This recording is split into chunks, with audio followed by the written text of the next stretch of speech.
लेकुराचे हित वाहे किंवा जाणे माऊलीचे चित्त, ऐसी कळवळाची जाती करीला भावीन प्रीती। पोटी भार वाहे त्यांचे सर्वस्व ही साहे, ऐसी कळवळाची जाती करीला भावीन प्रीती।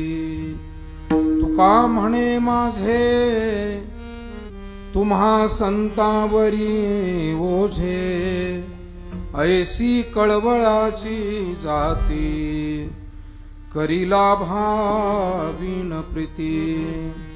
महायोग पीठे तटे भीमरथाम वरम पुंडरीकाय दातुं मुनीन्द्रये, समागत्य तिष्ठन्तमानन्दकन्दं परब्रह्मलिंगं भजे पांडुरंगं। जयांचे केलिया स्मरण होय सकळ विद्येंचे अधिकरण, तेचे वंदो श्री चरण श्री गुरूंचे ते नमस्कारो नियता। मस्तक हे पायावरे मस्तक हे पायावरे, मस्तक हे पायावरे,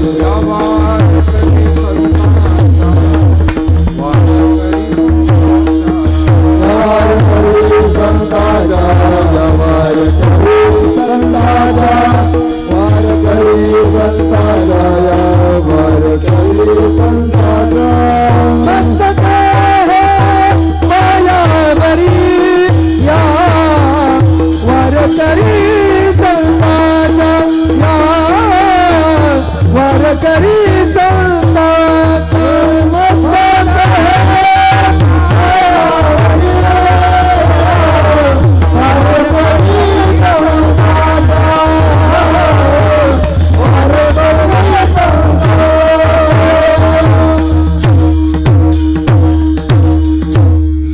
मस्तक हित वाहे माऊलीचे चित्त, ऐसी कळवळाची जाती करीला भावीन प्रीती।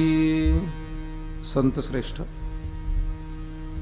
जगतवंदनीय जगद्गुरु श्री तुकाराम महाराज यांचा चार चरणाचा मातृशक्तीचं महत्व सांगणारा, मातेचं आईचं निर्हेतुक प्रेम ध्यानात आणून देणारा आणि सर्व पुढील पिढीची अत्यंत प्रेमानं काळजी वाहणाऱ्या या मातोश्रीच्या योगदानाविषयी आपल्या स्मरणात ती कृतज्ञता भाव व्यक्त करणारा हा अभंग आजच्या कीर्तन सेवेसाठी निवडला। या अभंगामध्ये जगद्गुरु तुकाराम महाराज आई आणि संत हे दोघेही कशा परोपकार वृत्तीनं निर्हेतुक पद्धतीनं सर्वांचं कल्याण करण्यासाठी झटत राहतात, या दोन्ही गोष्टी आपल्या समोर महाराजांनी मांडल्यात। प्राप्त वेळेमध्ये या अभंगाच्या माध्यमातून काही सेवा भगवत चरणी श्री गुरूंच्या चरणी ही सेवा समर्पित आपल्याला करायची। तत्पूर्वी कार्यक्रमाच्या अनुषंगानं दोन शब्द परिहार देणं आवश्यक आहे। आपल्या आलेगाव तालुका शिरूर या ठिकाणचा भोसले पाटील परिवार आणि या परिवारातील ज्यांना परमात्म कृपेनं आणि कुटुंबियांच्या सेवेनं 100 वर्षाचं अत्यंत पवित्र आणि दीर्घायुष्य लाभलंय, अशा शतायुषी माता इंद्रायणी साहेबराव भोसले पाटील यांचा हा अभिष्ट चिंतन सोहळा, त्याचबरोबर नवीन बांधण्यात आलेल्या अत्यंत भव्य अशा वास्तूचा वास्तुशांती आणि वास्तुपूजन सोहळा, त्या निमित्तानं संपन्न होणारी आजची ही कीर्तन सेवा, ज्यांच्या मार्गदर्शनाखाली हा कार्यक्रम संपन्न होतोय, ते आपल्या या भागामध्ये वारकरी संप्रदायाची सेवा गावोगाव घरोघर टिकवून ठेवण्यासाठी मोठं कळकळीनं प्रबोधन करणारे वारकरी संप्रदायातील आमचे आदरणीय सुरेशजी महाराज साठे, या भोसले पाटील कुटुंबियांचे मुख्य मार्गदर्शक आधारस्तंभ, आपले सर्वांचे परमस्नेही श्री अशोकराव साहेबराव भोसले पाटील, त्याचप्रमाणे या परिवारावरती खरं म्हणजे मागील वर्षी एक दुःखद असा प्रसंग ओढवला आणि अशोकराव पाटलांचे थोरले बंधू स्वर्गीय पोपटराव साहेबराव भोसले पाटील हे या कुटुंबातून गेले, परंतु त्यांचे स्मरण आजच्या या निमित्तानं हा परिवार आणि सर्व नातेवाईक ग्रामस्थ या ठिकाणी करतायत। या परिवारातील अशोकराव पाटील यांची मुलं श्री उद्धवराव भोसले पाटील, पैलवान विनोद भोसले पाटील हे आपल्या घराचा नावलौकिक वाढेल साजेल या पद्धतीनं एक आदर्श काम करतायत। आणि अशोकराव साहेबराव भोसले पाटील आणि त्यांच्या परिवाराविषयी आपण सर्वजण जाणून आहात। या भागातील एक प्रगतिशील शेतकरी परिवार, त्याचप्रमाणे त्यांच्या सौभाग्यवती उपसरपंच लीलाताई अशोकराव भोसले उपसरपंच म्हणूनही त्या काम पाहत आहेत। उपसरपंच म्हणून गावच्या राजकीय सेवेच्या माध्यमातून फार मोठमोठी कामं, कोट्यावधी रुपयाची कामं करण्याचं कामही या परिवाराच्या माध्यमातून सुरू आहे। पोलीस पाटील म्हणून एक आदर्शवत काम ते करतायत आणि आईच्या आणि वडिलांच्या आशीर्वादामुळे या परिवाराला लाभलेली जी एक सेवेची परंपरा आहे, संतराज महाराज देवस्थानाचा दिंडी सोहळा असेल, संतराज महाराजांचा पुण्यतिथी सोहळा असेल, अन्नदानासारखं पवित्र मोठं काम या परिवाराच्या हातून घडतंय। गावातील शाळेचं काम असेल, धार्मिक सप्ताहाचं काम असेल, वारकरी संप्रदायाची कुठली सेवा असेल, या परिवाराकडनं सातत्यानं सेवा समोर आली की अगत्यानं ते करतायत। हाही या परिवाराचा खऱ्या अर्थाने एक नावलौकिक म्हणावा लागेल। एक दानशूर म्हणून या भागामध्ये सन्माननीय अशोकराव पाटील आणि त्यांच्या परिवाराकडे पाहिलं जातं।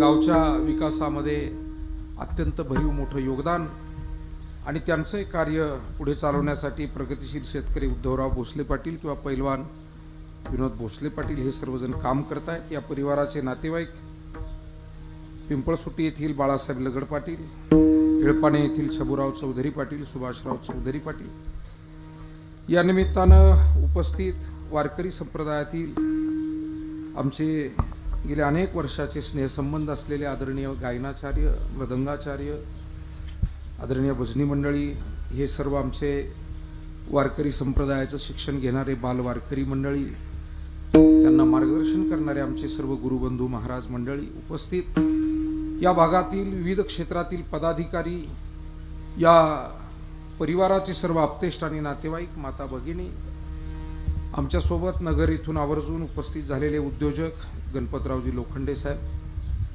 इथे उपस्थित सर्व मान्यवर, खरं म्हणजे आज भोसले पाटील कुटुंबियांच्या दृष्टीनं एक अत्यंत आनंदाचा आणि कृतज्ञतेचा हा सोहळा या ठिकाणी संपन्न होतोय।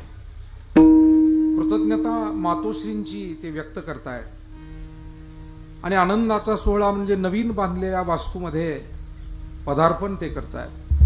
कीर्तनाच्या प्रारंभीच मी त्यांना या सगळ्या दोन्ही कार्यक्रमाबद्दल खूप शुभेच्छा व्यक्त करतो। नवीन वास्तू ही त्यांच्यासाठी मागील परंपरेप्रमाणेच यशदायी, सुखदायी, आनंददायी, उत्कर्षदायी हो आणि आईसाहेबांचे आशीर्वाद हे तर फार मोठे आशीर्वाद आहे। जगाच्या पाठीवर ज्यांना ज्यांना माता पित्यांची सेवा घडली आणि त्यांचे आशीर्वाद घेता आले, त्यांच्या हातून इतिहास घडलेला आहे हे आपण जाणतोय। विठाला विठाला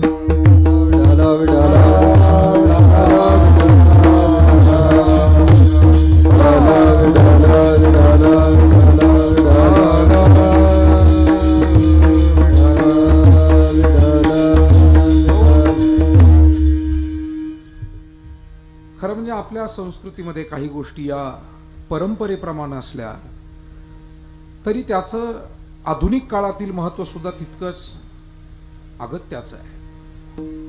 वास्तुशांती किंवा वास्तुपूजन सोहळा या गोष्टीकडे पाहत असताना ज्या भूमीमध्ये आपण वास्तू बांधतो त्या भूमीतले संस्कार, वास्तू बांधण्यासाठी लोखंड, दगड, माती, वीट, सिमेंट, वेगवेगळ्या वापरण्यात आलेल्या वस्तू, त्या वस्तूतले येणारे संस्कार आणि या सर्व विविध संस्काराचं क्षालन व्हावं, यदा कदाचित येनकेन प्रकारे त्याच्यात काही नकारात्मक संस्कार, नकारात्मक ऊर्जा आली असेल तर ती नष्ट व्हावी आणि त्यामध्ये सकारात्मक ऊर्जा, पवित्र भाव त्या वास्तूमध्ये प्रगट व्हावे. म्हणून वास्तू शांती सोहळा हा फार महत्वाचा आहे.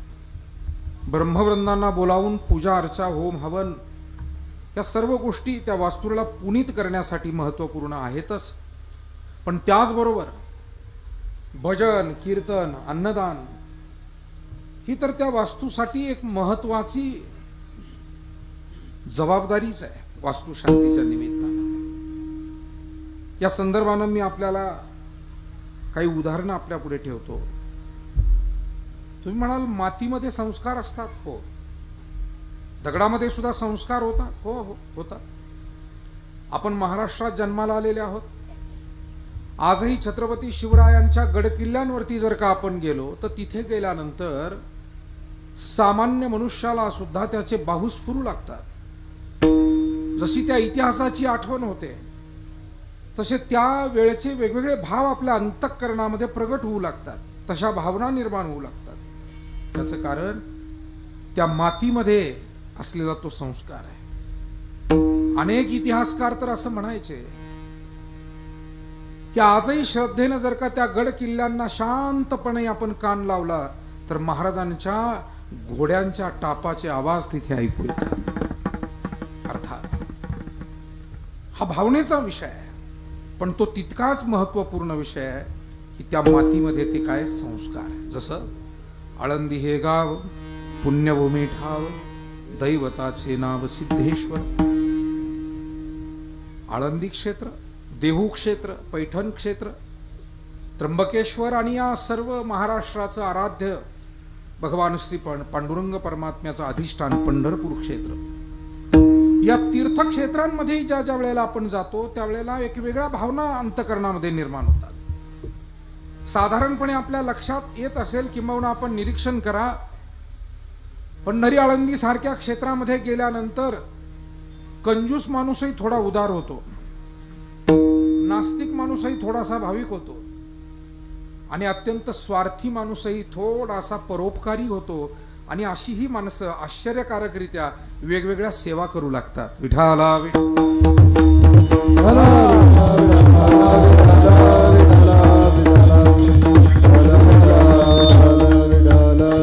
त्या माणसांवरती झालेला हा त्या भूमीतला संस्कार आहे.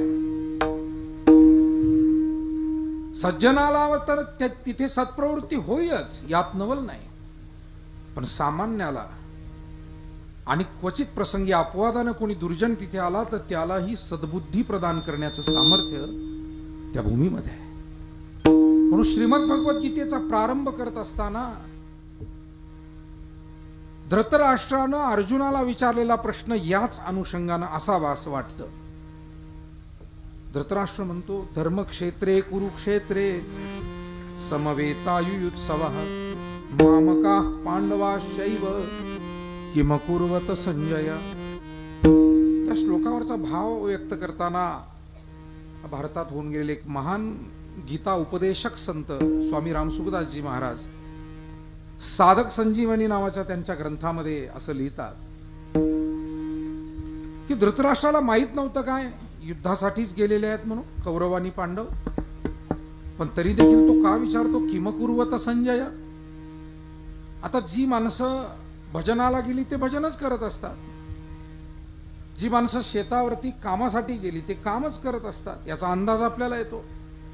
तसं जे युद्धासाठी गेले, खरं तर आता युद्ध सुरू झालंय काय हा प्रश्न विचारायला पाहिजे, पण तसं न विचारता त्या प्रश्नाच्याही अगोदरचा प्रश्न धृतराष्ट्र विचारतोय, किम कुर्वत, सध्या काय करतायत हे सांग. रामसुखदासजी महाराज असं म्हणताय की धृतराष्ट्राच्या मनामध्ये असा भाव असावा, कारण माऊलींनी वर्णन केलंय, जे धर्मालय म्हणजे तेथ पांडव आणि माझे गेले असती व्याजे झुंजाचे नी, ती काय किजत असे येर येरी काय करतायत ते आता परस्परांमध्ये ते झडकरी कथन करी मज प्रतिवेगा परस्परांमध्ये ते काय करतायत मला सांग त्याचं कारण धृतराष्ट्राला वाटतंय कुरुक्षेत्र ही पुण्यभूमी आहे धर्मभूमी आहे पूर्वी तिथे इंद्रादी देवांनी यज्ञ केलेत अनेक साधू महात्म्यांनी तपश्चर्या त्या जागेत केल्या तिथे गेल्यावर तरी निदान माझ्या मुलांचा युद्धाचा निर्णय बदलतोय का काय युद्ध होण्याऐवजी समेट होतोय की काय अर्थात धृतराष्ट्राला सुद्धा मनामध्ये कुठेतरी एक भावना होती की हे युद्ध होऊ नये पण दुर्योधनादी सर्व कौरव हे अहंकारानं अत्यंत प्रमत्त झालेले होते सत्ता आहे संपत्ती आहे तारुण्य आहे आणि या सगळ्या गोष्टी असल्यावर ऐकतो कोण कुणाचं महाभारतामध्ये एक श्लोक आहे यौवनम धन संपत्ती प्रभुत्वम अविवेकता एकैकमप्यनर्थाय किमु यत्र चतुष्टयम तारुण्य मुबलक संपत्ती खर्च करण्याचं स्वातंत्र्य आणि अज्ञान या चार गोष्टी जर एकत्र आल्या तर माणसाचा विनाश आणि अधोगती ही निश्चित ठरलेली आहे विठाला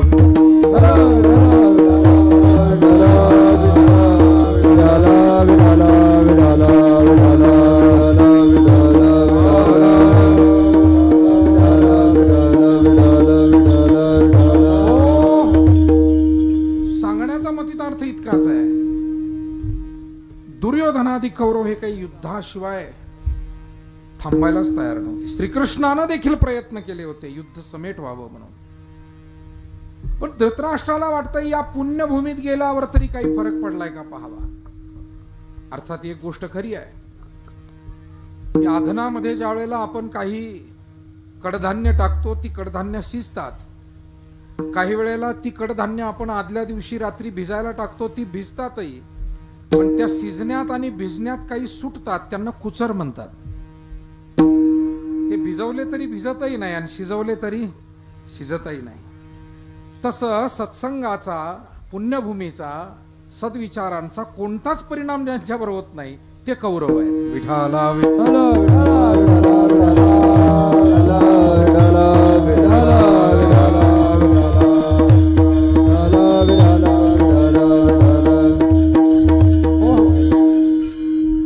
पण या गोष्टीतून एक गोष्ट अधोरेखित होते की गीतेला सुद्धा भूमीतले संस्कार मान्य आहे की भूमीमध्ये काही ज्या भूमीत पुण्य कार्य घडलं तिथे पुण्य संस्कार झालेले असतात जिथे काही विपरीत कार्य हिंसा आदी कार्य घडली तिथे सुद्धा त्या भूमीमध्ये तसतसे संस्कार असतात आणि म्हणून आपल्यापैकी अनेक मान्यवरांना हे अनुभव फिरताना येतात काही जागेमध्ये गेलं की मनुष्य रमतो आणि काही जागेमध्ये मात्र तो उदास होतो काही ठिकाणी गेल्यानंतर माणसाला थांबावंसं वाटतं वेळ घालवावा वाटतो आणि काही ठिकाणावर निघावंसं वाटतं त्याचं कारण त्या भूमीतले गुण आणि ते दोष असतात साधारणपणे आपण ज्या जागेमध्ये इमारत बांधायची ती जागा पवित्र आहे अशी पाहूनच बांधतो त्याच्यामुळे प्रश्न उरत नाही पण इमारत बांधत असताना ज्या वस्तू आणि सामुग्री एकत्र केली जाते त्या सामुग्रीतही काही सूक्ष्म संस्कार असतील कुणाचे तर तेही निवृत्त व्हावे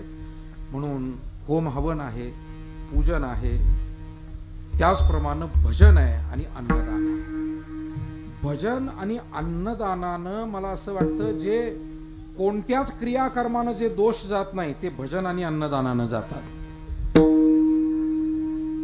साधारणपणे कर्मकांडामध्ये अनेक प्रकारचे विधी सांगितले जातात त्र्यंबकेश्वरी जाऊन अनेक लोक अनेक विधी करतात आणि तसं सूचना केली जाते म्हणून ते करतात मग कालसर्प विधी असेल अन्य काही विधी असेल नागरायण नागबली असेल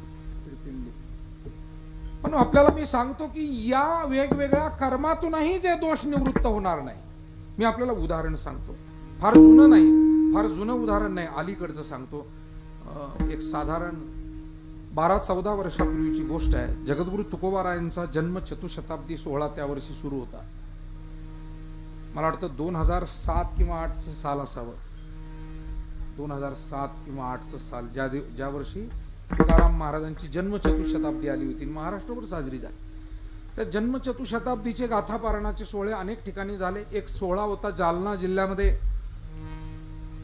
घनसावंगी तालुक्यामध्ये एका सहकारी साखर कारखान्यावर तो पारायण सोहळा होता. तो साखर कारखाना म्हणजे सन्मान्य टोपे साहेबांचा. त्यांचे 2 कारखाने, एक अंबड तालुक्यात आहे समर्थ सहकारी आणि घनसावंगी तालुक्यात आहे सागर सहकारी, असे 2 कारखाने आहेत.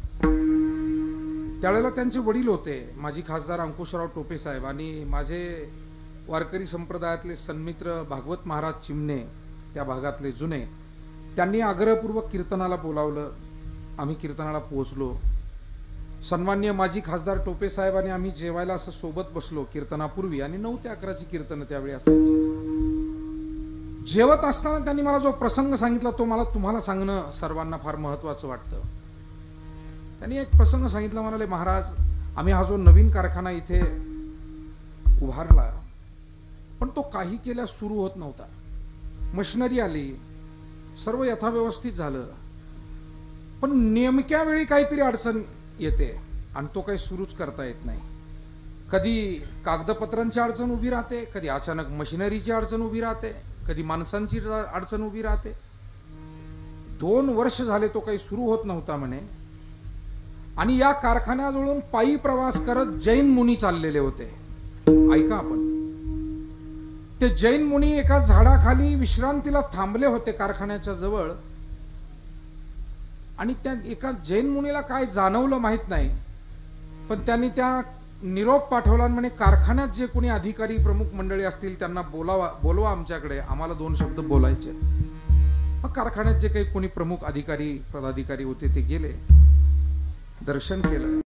त्या जैन मुनींनी सांगितलं की या तुमच्या जागेमध्ये अमुक दोष आहे आणि हा दोष जर घालवायचा असेल तर इथे तुम्ही वारकरी मंडळींना बोलावून भजन कीर्तन अन्नदान केलं पाहिजे. तुमच्या जो प्रतिबंध आहे, अडचण आहे, ती दूर होईल. हे कोणी सांगितलं? जैन मुनींनी. हे सध्याचे जे मंत्री महोदय अंकुशराव टोपे, त्यांच्या वडिलांनी सांगितलेला जेवत असताना हा प्रसंग आहे मला. आणि ते म्हणाले, आम्ही आमच्या भागातल्या वारकऱ्यांना एकत्र करून गावोगावी तर आमचे पारायण व्हायचेच, पण कारखान्यावरही करायचं ठरवलं. आणि आश्चर्यकारक म्हणाले की 2-3 वर्ष जे प्रतिबंध येत होते ते सगळे दूर झाले आणि कारखाना उत्तम रीतीनं निर्विघ्न सुरू झाला आणि तो वर्षानुवर्ष आजही चालतोय. अर्थात हा ज्याच्या त्याच्या श्रद्धेचा दृष्टिकोनाचा भाग असला तरी सुद्धा त्यातली काही जी अनुभव असतात आणि वास्तविकता असते ती नाकारता येत नाही. कुणी याला योगायोग म्हणेल, कुणी निश्चित या भजनाचा प्रभाव म्हणेल, पण आहे ते आहे. महाराजांनी तर या नामस्मरणाचं आणि भजनाचं किती वर्णन करून ठेवलेलं आहे. मोठमोठे दोष जातील हे महाराजांनी केव्हाच सांगून ठेवले. जळती दोषाचे डोंगर, जळती दोषाचे डोंगर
गाती ऐकती सादर जे पवित्र हरिकथा.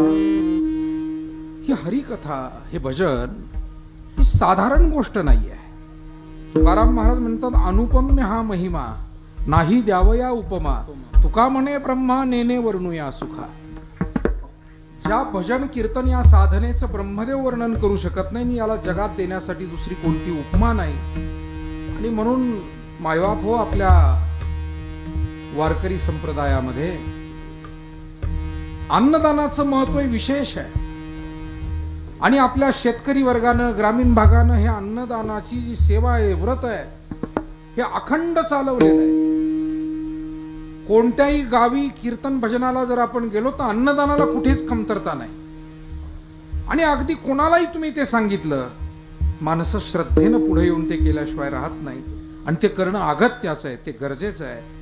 कारण आपल्या घराला घरपण प्राप्त होण्यासाठी, त्यात सुख समृद्धी आनंद नांदण्यासाठी या सगळ्या सेवा, घरात देवपूजा असावी, घरात ज्ञानेश्वरी गाथा भागवत हे ग्रंथ असावे, आरती व्हावी, हनुमान चालीसा घ्यावी, ज्ञानेश्वरी वाच, ज्याला जे आवडेल ते थोडंसं का होईना, पण घरात काही ना काही देवधर्म हा व्हावाच. त्याच्याशिवाय त्या घरात सुख नाही, लक्ष्मीची स्थिरता नाही. प्रवेश होईल पण स्थिरता नाही. विठाला विठाला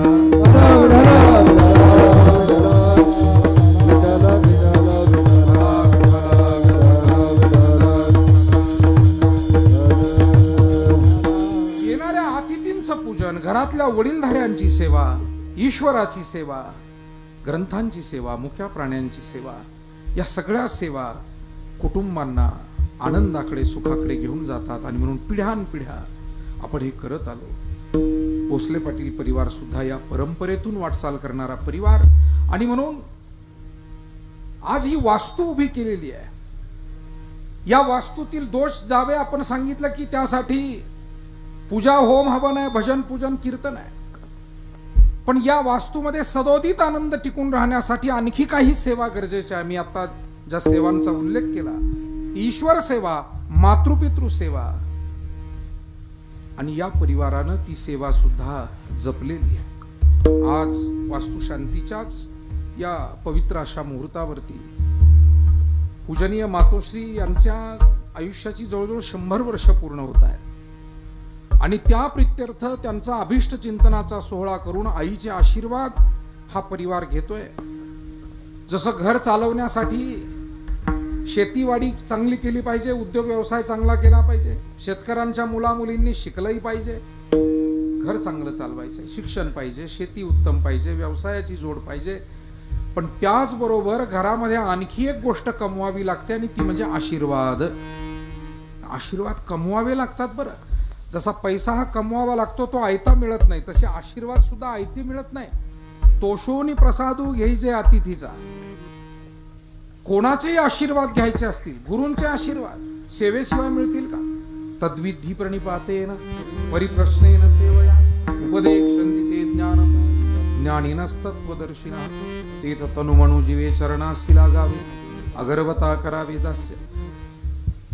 मला वाटतं शबरी मातेला राम प्रभू भेटले याचं कारण तिनं मातंग ऋषींचे आशीर्वाद मिळवले होते. हे त्याचं मूळ कारण आहे. वनामध्ये जेव्हा शबरी राहत होती तर मातंग ऋषीच्या आश्रमाच्या आश्रयानं राहायची. इथे आपण या आश्रयाने या लोकांच्या राहतो तर काही सेवा आपण एक कृतज्ञता म्हणून करावी. मग ती भल्या पहाटे उठून झाडलोट करायची, सडा संमार्जन करणं, रांगोळी घालणं, अशा पद्धतीची सेवा तिच्या वाट्याला येईल तेवढी ती करायची. मातंग ऋषींना या सेवेनं प्रसन्नता प्राप्त झाली की छोटी मुलगी आहे पण केवढे सुसंस्कार, आणि स्वतःच स्वयंप्रेरणेनं हे सगळं करते. मातंग ऋषीने एक दिवस तिच्या मस्तकावर हात ठेवून आशीर्वाद दिला, बाळ तू घर सोडून या वनामध्ये पळत आलीस आणि या आमच्या आश्रमाच्या आश्रयानं राहते, पण ते सुद्धा मोफत नाही, इथेही तू सेवा देते. तुझी सेवा पाहून मी प्रसन्न झालो. मी तुला आशीर्वाद देतो बाळ, या वनामध्ये राम प्रभू येणार आहे, मला ठाऊक आहे. मी त्यावेळेला असेन नसेन, पण राम प्रभू तुला भेट दिल्याशिवाय राहणार नाहीत, हा माझा तुला आशीर्वाद. मला नेहमी वाटतं की त्या आश्रमामध्ये शेकडो लोक राहत असतील, लहान मोठे, पण आशीर्वाद मात्र कमावला तो शबरीनं. विठाला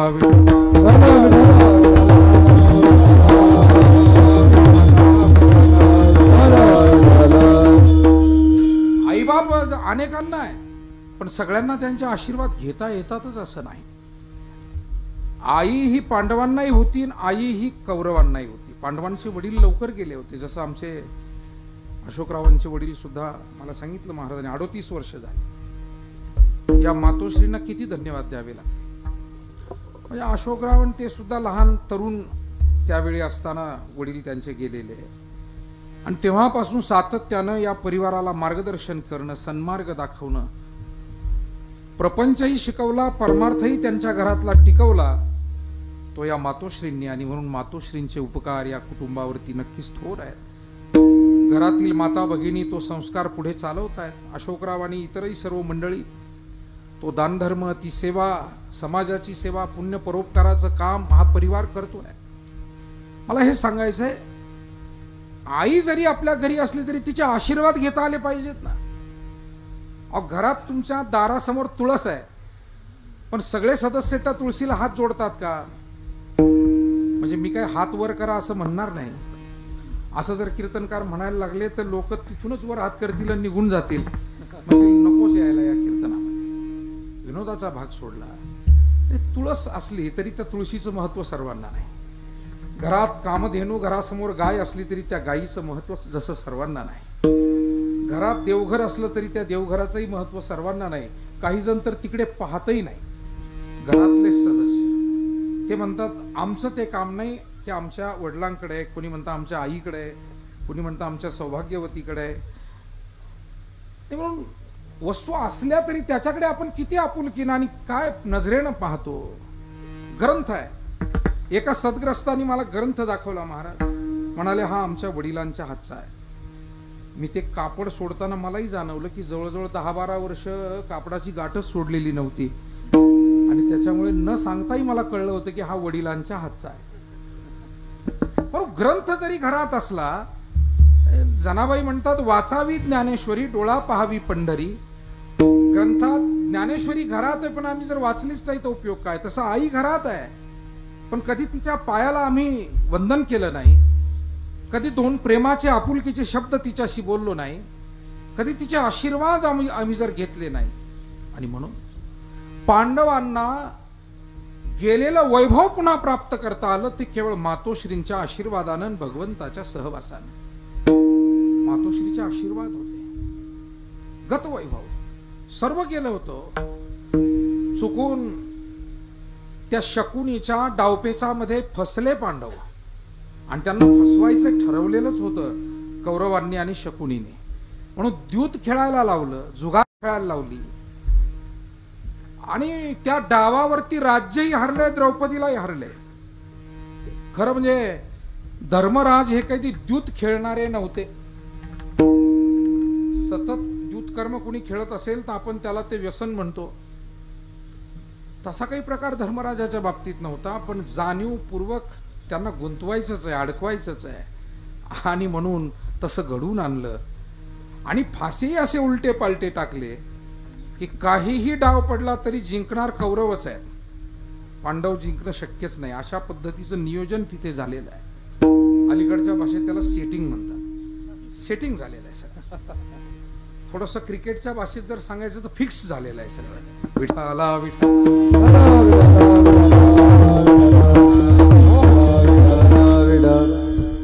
तसं ती मॅच फिक्सिंग होती सगळी. आणि म्हणून पांडव हरले, राज्य गेलं. 12 वर्षाचा वनवास पदरी आला, 1 वर्षाचा अज्ञातवास. द्रौपदीलाही हरले. केवढ्या अनेक प्रसंगांना सामोरं. पण याही काळामध्ये पांडवांनी मात्र आईची सेवा सोडली नाही, आणि आईच्या आज्ञेच्या बाहेर ते कधी गेले नाही असं दिसतंय. आपण एकंदर पांडव प्रताप हा ग्रंथ वाचा, महाभारत या ग्रंथातून चिंतन करा, अन्य साधू संतांच्या वाङ्मयातून पांडवांचा जो जो उल्लेख आणि चिंतन येतंय ते पहा. त्या सर्वांमधून असं लक्षात येतं की काळ सुखाचा होता तरीही पांडव हे आईच्या सेवेत होते, आणि काळ दुःखाचा आला तरी पांडव आईच्या सेवेतच राहिले, आणि अडचणीत होते तरीही. आणि त्याचा परिणाम असा झाला की गेलेलं गतवैभव भगवंताच्या मार्गदर्शनानं आणि आईच्या पुण्याईनं पुन्हा युद्ध झालं. युद्धामध्ये पांडवांचा विजय झाला. गेलेलं राज्य त्यांना मिळालं आणि आजपर्यंत पांडवांची सदकीर्ती या जगामध्ये गाजते आहे. त्याचं एकमेव कारण आहे ते म्हणजे आईचे आशीर्वाद. पाहते पांडव अखंड वनवासी, वनवास आहे पण तरी आईची सेवा, देवाचं चिंतन सोडत नाही. मला वाटतं हेच चरित्र आहे छत्रपती शिवाजी महाराजांचं. वडील हे वेगवेगळ्या मोहिमेसाठी सतत बाहेर आहे. कधी आदिलशहा, कधी निजामशहा या पद्धतीनं. अर्थात संबंध महाराष्ट्राचीच परिस्थिती काही वेगळी नव्हती. महाराष्ट्रात अनेक प्रकारचे छोटे छोटे राजे होते, परंतु ते सगळे या बादशहांच्या अंकित होऊन काम करत होते. मोहिते होते, निंबाळकर होते, जावळीचे मोरे होते, तसेच हे भोसलेही होते. पण दुर्दैवानं स्वराज्य स्थापनेची संकल्पनाही कोणासमोर नाही आणि ती संकल्पना निर्माण होणंही शक्य नाही. कारण त्या बादशहांचं राज्य, त्या राज्याचा विस्तार आणि त्यांचा दरारा एवढा मोठा आहे की स्वराज्य निर्माण करावं याचा कोणीच विचार केलेला नाही. पण तो विचार एका मातेनं केला आणि त्या म्हणजे जिजाऊ माता.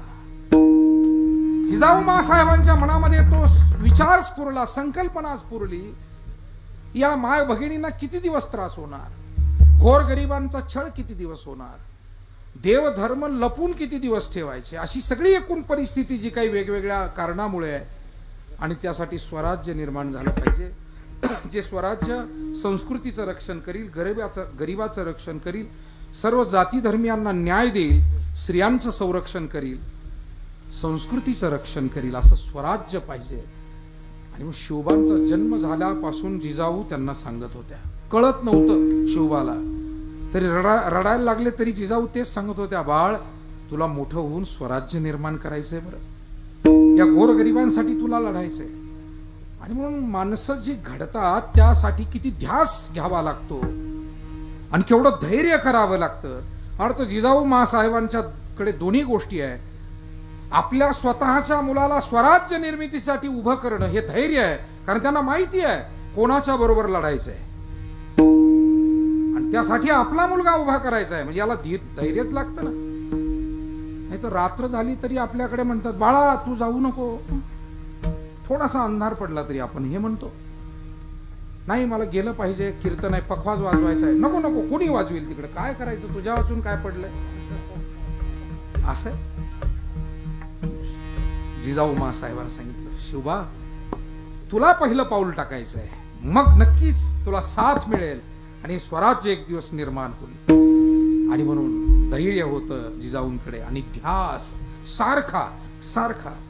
मला वाटतं एकही दिवस गेला नसेल की जिजाऊंनी त्यांना, आणि कळायला लागल्यावर तर रामायणाच्या कथा, महाभारताच्या कथा, सातत्यानं आईनं मार्गदर्शन केलं. शिवबांनी सातत्यानं आईचे आशीर्वाद घेतले आणि त्याचा परिणाम असा झाला, हे या जगाच्या पाठीवर एक अद्वितीय राजा महापुरुष या जगामध्ये अवतीर्ण झाला. आजही त्यांचं नाव दस दिशांमध्ये गाजतंय. त्याचं कारण छत्रपती शिवाजी महाराजांना मिळालेले आईचे आशीर्वाद आणि मार्गदर्शन. म्हणून मी सुरुवातीला प्रस्तावनेमध्ये एक वाक्य वापरलं होतं, आईच्या आशीर्वादाची किंमत ज्यांना कळाली त्यांनी इतिहास घडवलेला आहे. विठाला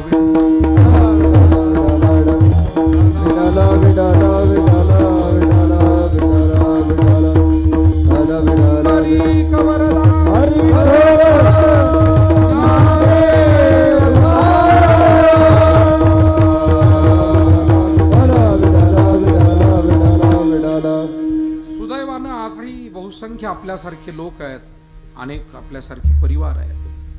आमच्या भोसले पाटलांसारखे आदर्श परिवार आहे की जे मातोश्रींची सेवा करत आहेत, त्यांचे आशीर्वाद घेत आहेत. 100 वर्षाचं आयुष्य म्हणजे मी सुरुवातीला प्रस्तावनेत बोललो की परमेश्वराची कृपा आणि कुटुंबियांनी घेतलेली काळजी, हे वाक्य मी सुरुवातीला बोलून गेलो. कारण त्याशिवाय एवढं दीर्घायुष्य नाही तर माणसं खचून वेगवेगळ्या कारणास्तव लवकरही जातात. आणि म्हणून या दीर्घायुष्याचं कारण हेही आहे की कुटुंबियांनी त्यांची घेतलेली काळजी, सुनांनी घेतलेली काळजी, नातवंडांनी घेतलेली काळजी, मुलामुलींनी घेतलेली काळजी. आणि म्हाताऱ्या माणसाची काळजी फार नाही घ्यावी लागत. जाता येता दोन आदराचे वाक्य बोललं ना की त्यांच्यासाठी ते सगळ्यात मोठं औषध. गोळ्या संपल्या त्या 4 दिवस नाही आणल्या तरी चालेल, परंतु जाताना एवढं जरी म्हटलं की आई मला शहराला जायचंय, तुझ्या गोळ्या घेऊन येतो बरं का, फार बरं वाटतं. आणि म्हणून मी नेहमी सांगतो की तसंही जुन्या पिढीची सेवा करणं हे नव्या पिढीला सांभाळण्यापेक्षा सोपं आहे. विठाला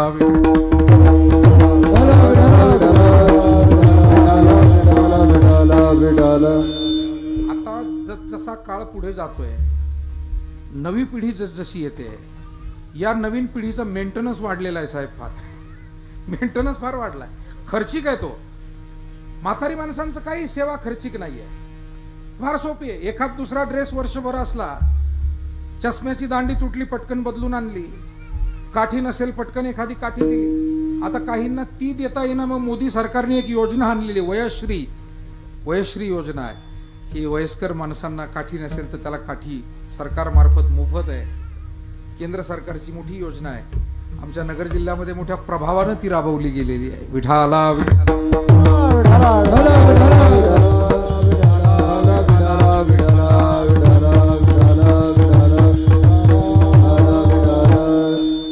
काल आमच्याकडे केंद्रीय मंत्री कपिल पाटील आले होते. ते म्हणाले की महाराष्ट्राच्या वाट्याला आलेला निधी नगरवाले एकटेच पळून घेऊन गेले म्हणे, अर्धा निधी तर नगरवाल्यांनीच नेला. कपिल पाटील साहेब आले आणि आम्हाला योजना माहीत होईपर्यंत तर हे तर यांचं वाटपही करून मोकळे झाले म्हणे. तर हरकत नाही, मला वाटतं अशीच चढाओढ राजकारणात असली पाहिजे. सेवेची चढाओढ, समाजाच्या कामाची चढाओढ. सर्व पक्ष हे आपले आहेत, सर्व नेते हे आपलेच आहेत. इथं कोणी काही बाहेरचा नाही, हे सगळे भारतीय आहेत, बांधवच आहेत. परंतु ही स्पर्धा असणं फार चांगलं आहे. एकमेकांना मागं खेचण्यापेक्षा यानं एवढी रेष काढली तर मी त्याच्यापेक्षा मोठी रेष काढेल, अशी सकारात्मक स्पर्धा करून राजकारण झाल्यास ते समाजाच्या हिताचं आणि फार चांगलं होऊ शकतं. विठाला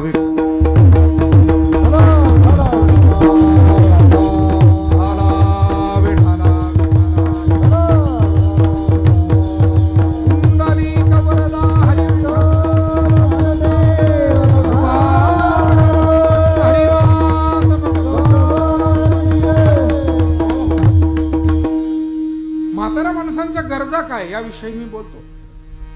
काय नाही, चष्मा तुटला तर तो बदलून आणणं, काठी नसली तर आणून देणं, चप्पल एक आणली तर 1-2 वर्ष तर सहज जाते, कारण ते फार कुठे जात नाही म्हणून त्यांची चोरी जात नाही, लई घासतही नाही.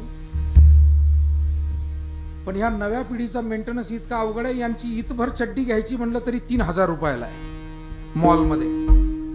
हाय, लहान लहान लेकराच्या चड्ड्या त्या, परंतु त्यांचे कपडे हे म्हाताऱ्याचे 4 ड्रेस होतील आणि म्हातारीला 4 साड्या होईल, एवढा यांचा ईदभर ड्रेस असतो. त्याच्या किमती असतात. आणि म्हणून नव्या पिढीला तर आपण सांभाळलंच पाहिजे. पण नव्या पिढीला सांभाळताना ज्या पायावरती इमारत उभी राहते, ती जी जुनी पिढी आहे, ती आपले जे मायबाप आहे, त्यांना सांभाळणं ही मोठी जबाबदारी. आणि मी म्हणालो, या महाराष्ट्रामध्ये फिरताना हे जाणवतं, बहुसंख्य आपल्यासारखी पुष्कळ परिवार आहे जे आजही त्या आईवडिलांची सेवा करतायत आणि ती सेवा करून ते धन्य जीवन जगतायत. मला वाटतं या परिवाराच्या वाट्याला सुद्धा ही जी धन्यता आलेली आहे. जगद्गुरु तुकाराम महाराज म्हणतात, काय असतं त्या आईचं वैभव, काय असतं त्या आईचं मोठेपण, की जी आई पांडवांना गतवैभव प्राप्त करून देऊ शकते, जी आई हे स्वराज्य निर्मितीचं उगमस्थान होऊ शकते. आणि तीच आई घराघरामध्ये सुद्धा घराच्या प्रगतीचा आधार आणि मार्गदर्शक असते. कोण असते ती आई? जगद्गुरु तुकाराम महाराज म्हणतात, ती लेकराचं हित पाहणारी, जपणारी, सतत अंतःकरणात पुढच्या पिढीच्या हिताचा झरा जिच्या वाहतो, तिला आई म्हणतात. अभंगाचं पहिलं लेकुराचे हित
माऊलीचे चित्त किंवा जाणे माऊलीचे चित्त, लेकरांचं हित जी जाणते किंवा सतत मनामध्ये तो हिताचा विचार वहन करते, तिला आई म्हणावं. मला वाटतं जगामध्ये मी तुमच्या हिताचं सांगतो असं म्हणून बोलणारी माणसं सुद्धा स्वतःच्या हितासाठी बोलत असतात. पण बोलताना ते म्हणतात नाही मी तुमच्या हितासाठी बोलतो, त्यामध्ये लपलेलं असतं स्वतःचं हित. असा पुष्कळ ठिकाणी अनुभव तुम्हाला जगाच्या पाठीवरील, व्यापार क्षेत्रातील, अनेक क्षेत्रातील. परंतु मायबाप ही असे दैवत आहे घरामध्ये की जे खरोखर हितासाठीच बोलत असतात. आपल्या स्वतःला त्रास झाला तरी चालेल, पण पुढची पिढी सुखानं, आनंदानं आणि निर्विघ्नपणे त्यांचं जीवन ते जगू शकले पाहिजे, हा त्यांचा ध्यास असतो. आणि म्हणून हा हिताचा विचार आईच्या ठिकाणी. अर्थात हिताचे दोन अर्थ आहेत. एक आहे भौतिक अर्थानं, प्रापंचिक अर्थानं हिताचा विचार करणं, आणि दुसरा आहे आध्यात्मिक दृष्टीनं जीवाच्या परमकल्याणाचा हिताचा विचार करणं. मायबाप आध्यात्मिक विषयातही जर का त्या विचारांचा वसा आणि वारसा चालवणारे असतील तर पुढच्या पिढीला ते नुसता प्रपंच देत नाही, त्या प्रपंचाबरोबर परमार्थाचं धनही देऊन जातात. ज्या धनाविषयी तुकाराम महाराजांना जास्त आस्था आहे, माझ्या वडिलांची मिरासिरा देवा, तुझी चरण सेवा पांडुरंगा, उपवास पारणे राखिला दारवंटा, केला भोगवटा आम्हाला. महाराज म्हणतात माझ्या वाडवडिलांनी आम्हाला एक जहागिरी दिलेली, मिरासी एक जहागिरी दिली. कोणती? देवा तुझ्या चरणाची सेवा ही आमच्या घराण्याला लाभलेली एक प्रकारची जहागिरी. आणि म्हणून आपल्या महाराष्ट्रातील परिवार आजही शोभून दिसतात ते वारीनं, अन्नदानानं, समाजसेवेनं, पुण्यानं आणि परोपकारानं. बाकीची शोभा ही सर्व काळ टिकत नाही, पण परमार्थाच्या सेवेची शोभा ही पिढ्यानपिढ्या त्या परिवाराचा नावलौकिक वाढवण्यासाठी महत्वाची ठरते. विठाला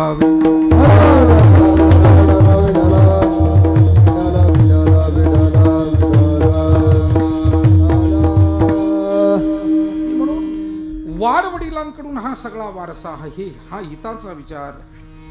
आणि म्हणून अशी ही आई की जी खऱ्या अर्थानं अंतःकरणामध्ये, मी आपल्याला सांगू, घरातली प्रत्येक आई ही उपवास जरी केला ना तरी तो स्वतःसाठी करत नाही. कोणतीच घरातली आमची माता आणि भगिनी उपवास जरी केला तरी त्या उपवास लेकरा बाळांसाठी, मुलांसाठी, मुलींसाठी, सुना, नातवंड सगळ्यांचं भलं व्हावं हा त्यांचा हेतू असतो. मग त्यांनी केलेले सोमवार असू देत, त्यांनी केलेले मंगळवार असू देत, गुरुवार असू देत, चतुर्थी, प्रदोष, एकादशी, कोणताही उपवास असू दे. मला वाटतं जगाच्या पाठीवर असं एक कोणतं दैवत असू शकेल की स्वतःच्या शरीराला कष्ट घ्यायचे उपवासाच्या निमित्तानं आणि त्याचं फल मात्र इतरांसाठी, कुटुंबासाठी मागायचं. तुकाराम महाराज म्हणतात हे लाभा वाचून प्रेम करणं ही आईच करू शकते. अभंगात ऐसे कळवळाची जाते, ऐसे कळवळाची जाते, कळवळाची जाते, ऐसे कळवळाची जाते, ऐसे कळवळाची जाते करेला भावे ना प्रीत, ऐसे कळवळाची जाते करेला भावे ना प्रीत, करेला भावे ना प्रीत, ऐसे कळवळाची जाते, ऐसे कळवळाची जाते, ऐसे कळवळाची जाते करेला भावे ना प्रीती, ऐसे कळवळाची जाते करेला भावे ना प्रीती, करेला भावे ना प्रीती, ऐसे कळवळाची जाते, ऐसे कळवळाची जाते. ऐसी कळवळ्याची जाती करीला भावी न प्रीती. जगामध्ये प्रेम करणारी माणसं तशी मोजकीच आहेत, पण प्रेम करणाऱ्यांमध्ये सुद्धा निर्हेतुक प्रेम हे फार थोडे लोक करतात. बाकी हेतू ठेवून केलेलं प्रेम असतं. लाभाशिवाय कुणी प्रेम करत नाही. गाईला चारा देखील दुधासाठी घातला जातो. आणि म्हणून जगामध्ये बहुतेक प्रेम हे देवाणघेवाणीवर अवलंबून आहे. जन हे सुखाचे दिल्या घेतल्याचे, अंत हे काळीचे नाही कोणी. पण आईचं प्रेम कसं आहे? तुकाराम महाराज म्हणतात, ऐसी कळवळ्याची जाती. एकतर तिच्या अंतःकरणामध्ये कळवळा असतो आणि तो जातीवंत कळवळा आहे, परंपरेनं आलेला कळवळा आहे, म्हणून कळवळ्याची जाती असा उल्लेख केला. काही गोष्टी आपण म्हणतो ना की त्या जातीवंत, जसा जातीवंत शेतकरी नाही का, नाहीतर मग आगंतुक झालेला शेतकरी, मग त्याला बटाटे खाली येतात का वर येतात हे माहित नसतं. फक्त बटाटे लावले म्हणतो, पण माहित नाही बटाटा कुठे येतो. आणि म्हणून जातीवंत शेतकरी वेगळा आहे, जो वेगळ्याच पद्धतीचं त्याचं काम असतं. तसं आईचं काम, प्रेम करावं त्या आईनं. जगात सगळे प्रेम करतील, पण खरं प्रेम ते फक्त आईजवळ, म्हणून जातीवंत प्रेम म्हटलंय त्याला. जातीवंत प्रेम करणारी ती आई म्हटलंय. आईशी कळवळ्याची जाती, करी लाभावीण प्रीती. लाभावीण प्रीती, काही लाभाची अपेक्षा नाही. मुलाचं भलं चाललं ना, मुलांना आपल्याला काही द्यावं ही सुद्धा अपेक्षा नसते, पण मुलाचं कल्याण व्हावं ही भावना. मागे अशी एक घटना आपण सगळ्यांनी टेलिव्हिजनवरती पाहिली. एका आईला एका मुलाने, कुटुंबाने स्मशानात आणून सोडून दिलं आणि तिथेच तिला काही फारसं चालता येत नव्हतं. तिथेच बिछाना टाकला, ती तिथेच आपली झोपली. कोणीतरी भाकरी आणून देऊ लागलं आणि कोणीतरी आपल्यासारख्या जाणत्यांनी विचारपूस ज्या वेळेला केली, कळलं की आहे निदान खाऊन पिऊन बरं कुटुंब आहे, पण तरी देखील फक्त सांभाळायचा कंटाळा आला म्हणून आईला स्मशानात आणलं. मग कोणी म्हणाले, आई चाल तुझ्या मुलावरती पोलीस केस करू. म्हणले नको बाबा, त्याचं बरं चाललंय, 2 लेकरं आहे आणि त्याच्यावर केस झाली तर मग लेकरं काय खातील, मी कुठेही राहील, मी कशी राहील. याला म्हणतात आईशी कळवळ्याची जाती, करी लाभावीन प्रीती. विठोबा रखुमाई,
सर्वस्व हीच आहे. मला वाटतं आईचे उपकार हे कधी फिटत नाही, संतांचे उपकार हे सुद्धा कधी फिटत नाही. मुळात उपकार कोणाचे असू द्या, मायबाप हो, एखाद्यानं आपल्याला वस्तू दिली असेल तर आपण त्याची वस्तू परत करू शकतो. एखाद्यानं पैसे दिले असतील तर आपण त्याचे पैसे परत करू शकतो. पण मला वाटतं आपल्यावर जेव्हा वेळ होती तेव्हा तो कामा आलाय ना, ती वेळ परत करता येत नाही, म्हणून उपकाराची फेड होत नाही. विठाला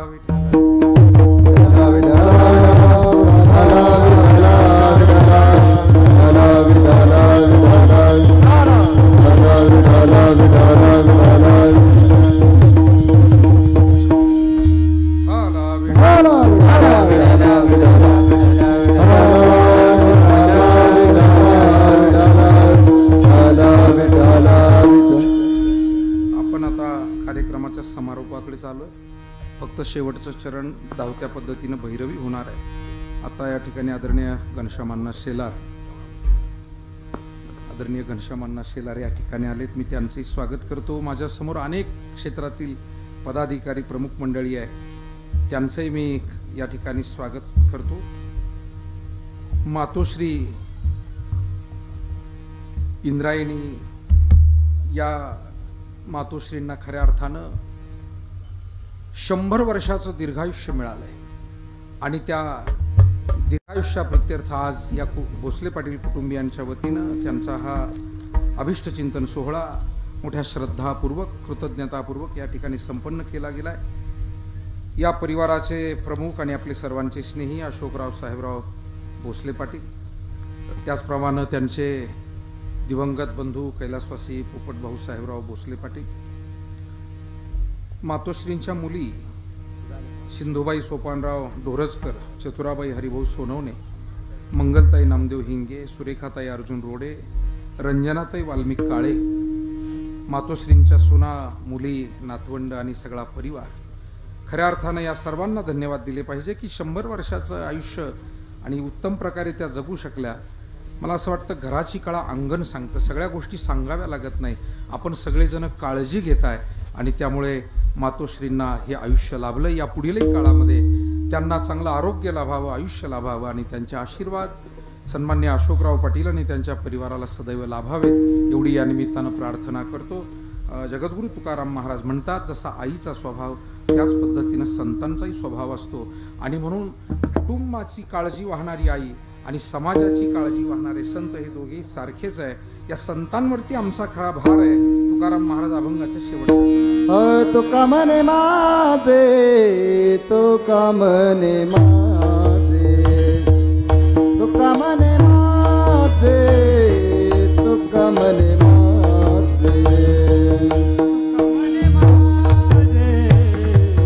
तुका म्हणे माझे, तुका म्हणे